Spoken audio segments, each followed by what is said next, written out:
it's not that easy to find very good applications that are made possible by smart accounts or that have a much better UX thanks to smart accounts. And so that's why I want to showcase today how we use smart accounts to build what I believe is the best-in-class crypto card.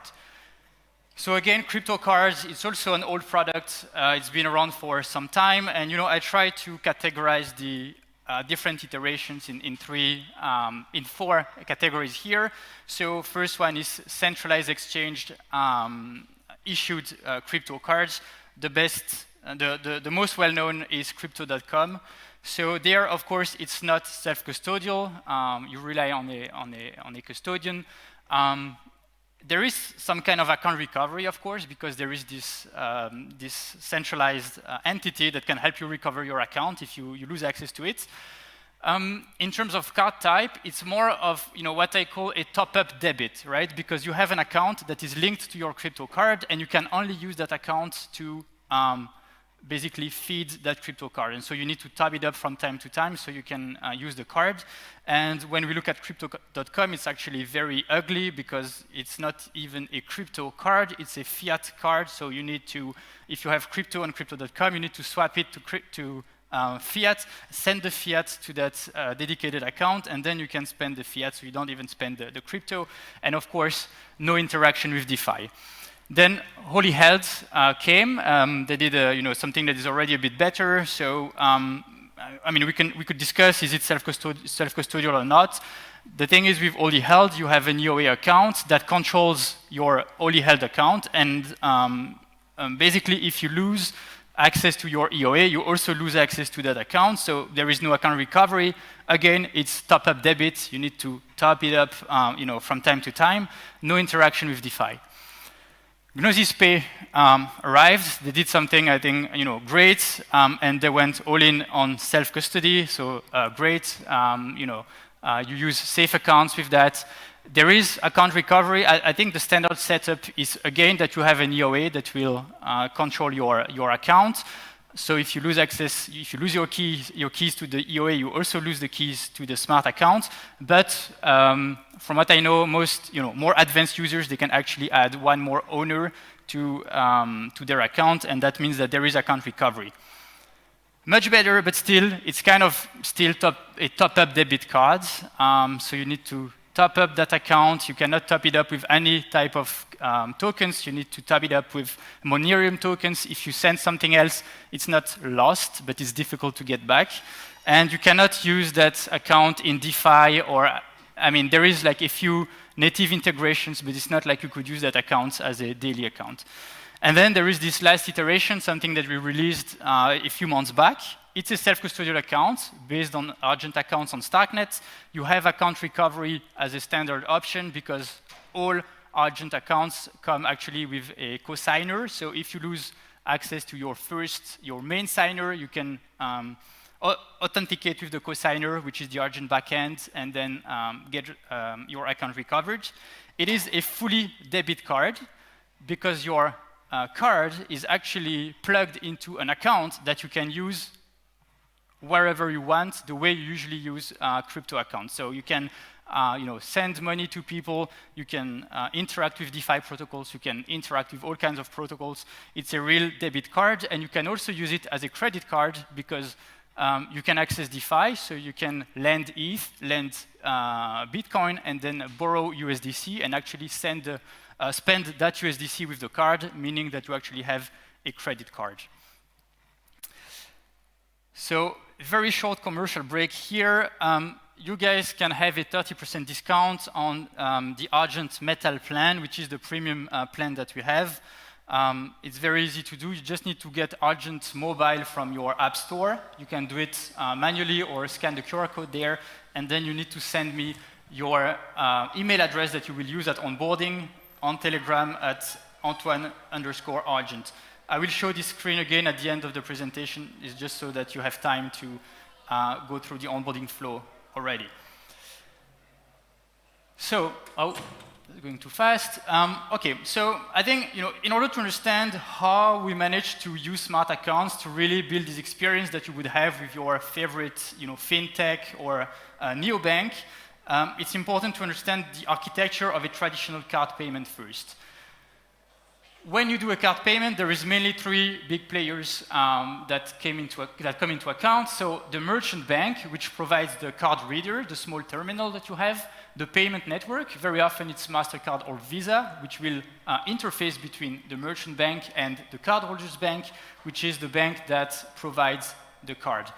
And so when a customer goes to a shop, use the card, taps the card on the terminal, this is what happens. So there is an authorization request that is sent from the merchant bank to the cardholder's bank. And the cardholder's bank will run a few checks. So does the user have enough money to pay for the payment? Is there anything to worry about fraud, this kind of stuff? If everything works well, then the authorization is sent back to the merchant's bank, and the payment actually happens, or at least it happens from the user perspective, right? From a user perspective, you tap, and then a few seconds later, your payment is accepted or declined. But in reality, in the background, the payment takes multiple hours, up to multiple days to happen. And so the cardholder's bank actually needs to hold the money of the customer on their account for a few days. Because what happens, this happens. So clearing happens. Clearing can happen a few hours, up to a few days after the payment is actually done.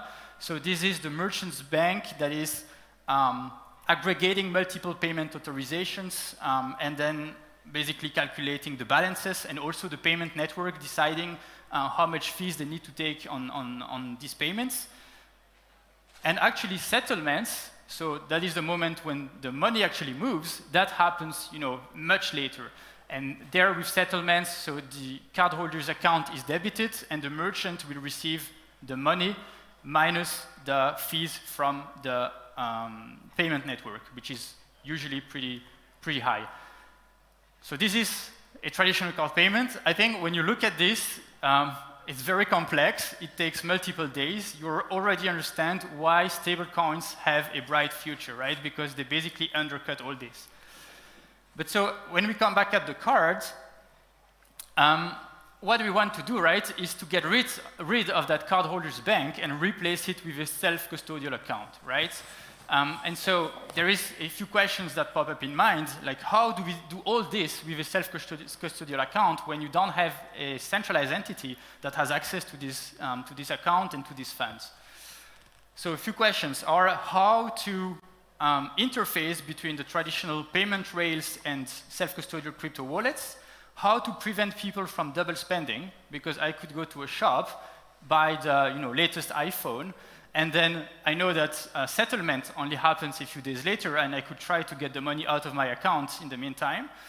So this has to be prevented. Also, how to enable seamless settlement, because with self-custody, usually every transaction needs to be signed by the user, and of course that would be very bad UX if you need to go to the store, insert your card, type your PIN, and then also you need to confirm transactions on your phone, right? So how can we do this? There is a solution that has been around for some time, and that's the reason why we have so many top-up accounts, which is that crypto card provider, they will actually insert a custodial top-up account between themselves and the self-custody account, right? And so they have full control over that account, so they can freeze the funds on that account, they can move the funds, and that means that users need to top up that account. So it's bad UX. It also means that the moment you top up the account, you give up on the custody you have on your own funds, even though you haven't spent them yet. So we don't want this. We think we can do better, and we think we can do better using smart accounts.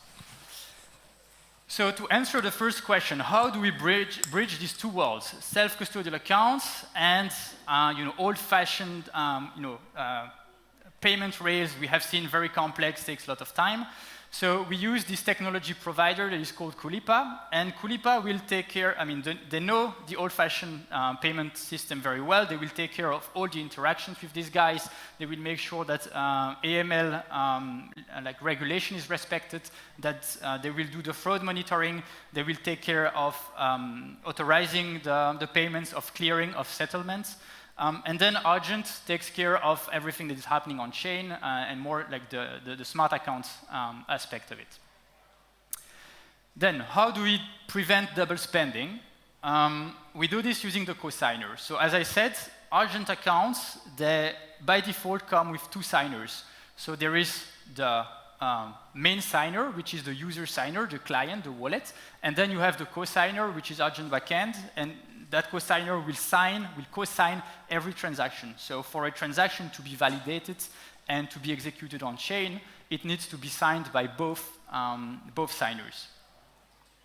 And so when we look at how it looks like now in the payment scheme we have, so Kulipa will receive the payment authorization. They will check the user's balance on chain in their Argent Smart account. If there is enough money, they will authorize the payment, and then from a user perspective, it's done, you have paid. And then they will use a cosigner to enforce a hold on the tokens that needs to be spent, right? So that means that the cosigner will check, they will ask Kulipa for permission before validating, before signing a USDC transaction. So let me just take an example.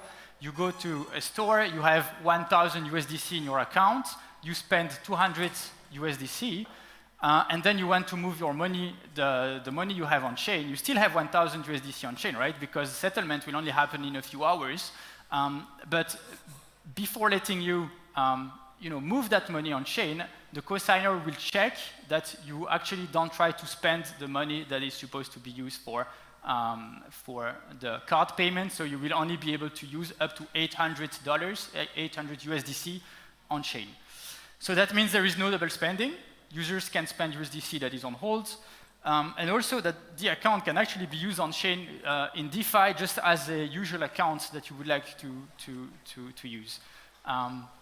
This cosigner does not check what you do with other tokens. It's only USDC. The Argent card is doing settlement in USDC. So if you move around ETH, if you move around any other ERC20 token, this won't happen. It's only on that USDC. How do we ensure seamless settlement? There we use session keys.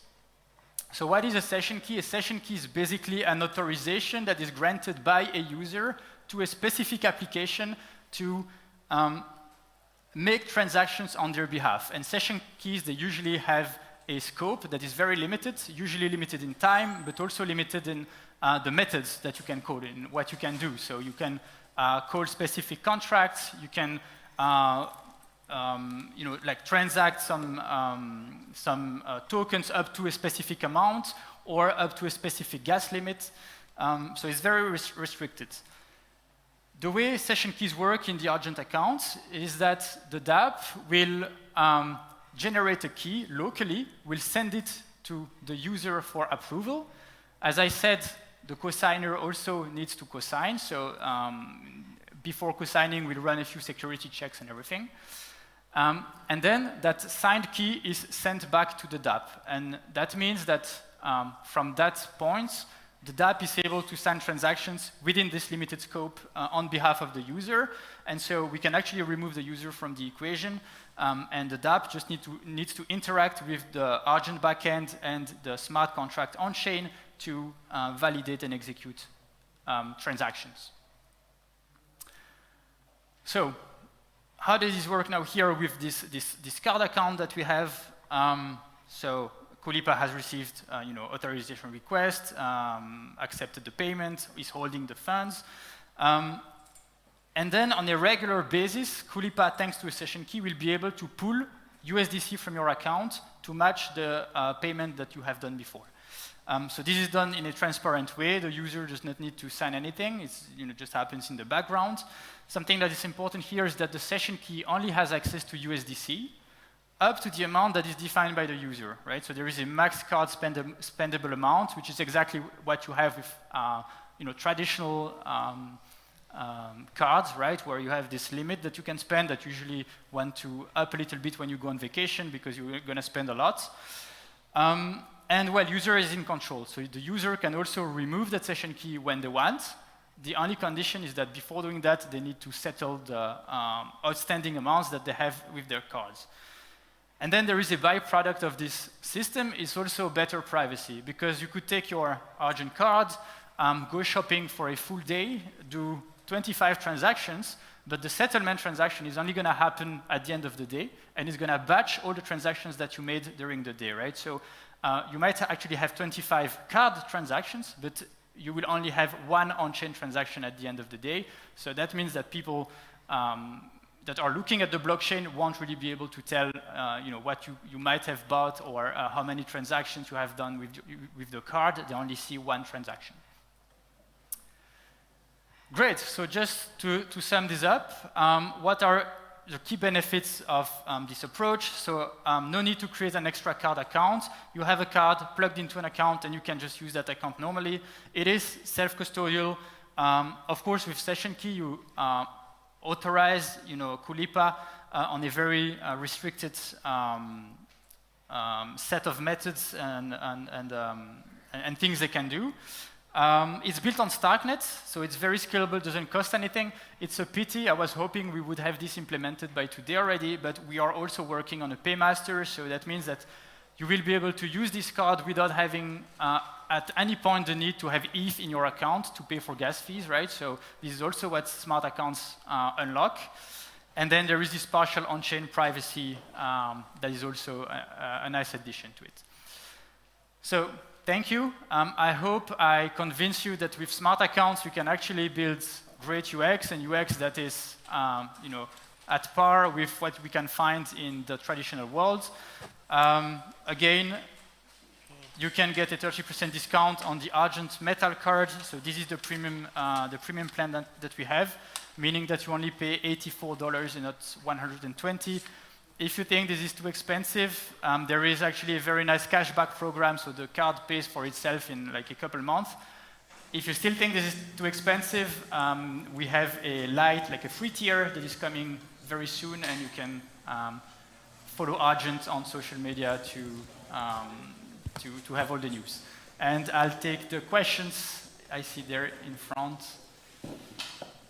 So what happens when you have a refund or a chargeback? Yeah, so actually there is all kinds of very, very difficult types of payments transactions. So typically also when you go to a fuel station, you give an authorization for a bigger amount than what you actually spend, right? So in the US, when you want to tip, you have the same kinds of stuff because you first do the payment and then you tip later. So all these edge cases or special cases are supported by the card, so you just receive the money back. In USDC, yes. Yeah. Is it possible to apply for this? And are there any geographical constraints on residents of different countries? Yeah, so, I mean, if you want to apply for the card, you can just send me a message on Telegram or just come and find me. And is it only for EU residents? At the moment, yes. But very soon opening. But I'll come and talk to you after the talk.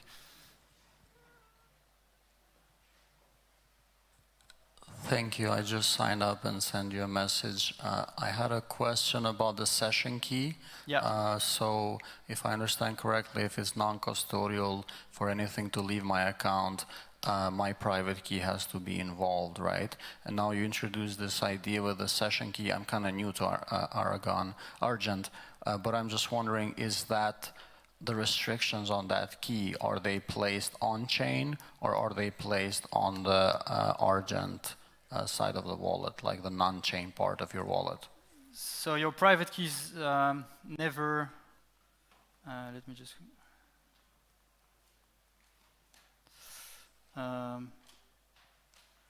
so here, So your question is, There's a session key that has limited access to my account. Yes, right? exactly. Are these limits enforced on-chain or off-chain? Okay, very clear. So it is enforced, okay, the model at the moment is enforced off-chain by the Argent backend. It will be enforced on-chain as soon as possible, indeed. This is a very good question. Okay, so theoretically, if somebody hacks your backend, they would have access to my funds. Theoretically, yes, I know they won't, so but... at the moment, yes. At the moment, yes. But again, up to that limit that you can decide in the app. Right, so the session key is only covering a limited, only USDC and only a limited amount, which is the monthly limit that you decide in the application. Yes, but since that is not on-chain, that means that that can be edited in your backend because the session key is generated there and the rules are set there, right? There is an on-chain component. It's a like hybrid type of session key. Okay.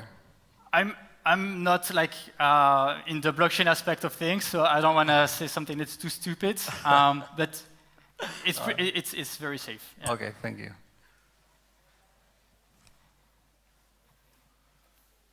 Okay, thank you very much.